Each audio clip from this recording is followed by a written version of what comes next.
जिलों में हम घटनाएं सुनते हैं कि दूल्हे को घोड़ी पर नहीं बैठने देंगे।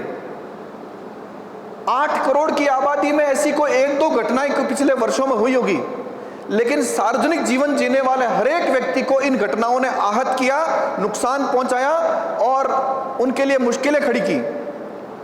क्या आप में इस अहंकार को दूर करने की शक्ति है?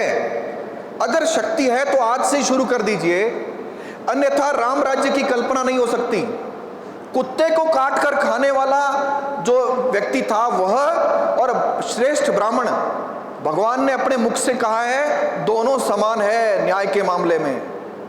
अगर हम सामाजिक संगठनों को साथ लेकर चलते हैं, अब सामाजिक संगठनों को साथ लेने में हमारे साथ कई समस्याएं आती है कि उनमें भी अहंकार है, ये अध्यक्ष है, ये उपाध्यक्ष है, ये सचिव है, ये है, ये मेंबर है, ये जिले का है।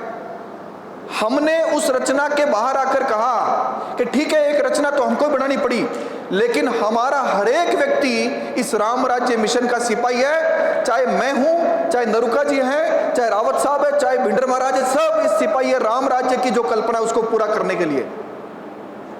मैं आपको दोबारा निवेदन कर रहा हूं, इस विषय को समझना पड़ेगा।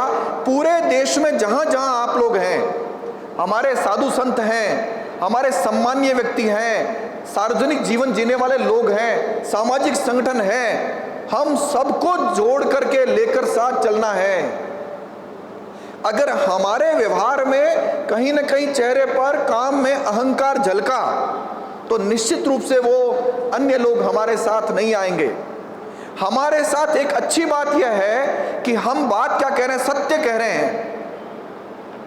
मैकाले शिक्षा पद्धति में हमको जो कहा गया था कि तुम्हारे पास तो कुछ था ही नहीं, जो दिया अंग्रेजों ने दिया, यही बात हमको स्कूलों में पढ़ाई गई लगातार। इसलिए हमने मन में मान लिया कि हमारे पास तो कुछ था ही नहीं, और नहीं था तो जाइए एक बार चित्तौड़ में, आपका गर्व से सीना चौड़ा नहीं हो जाए तो ऐसे कितने स्थान भारत में होंगे।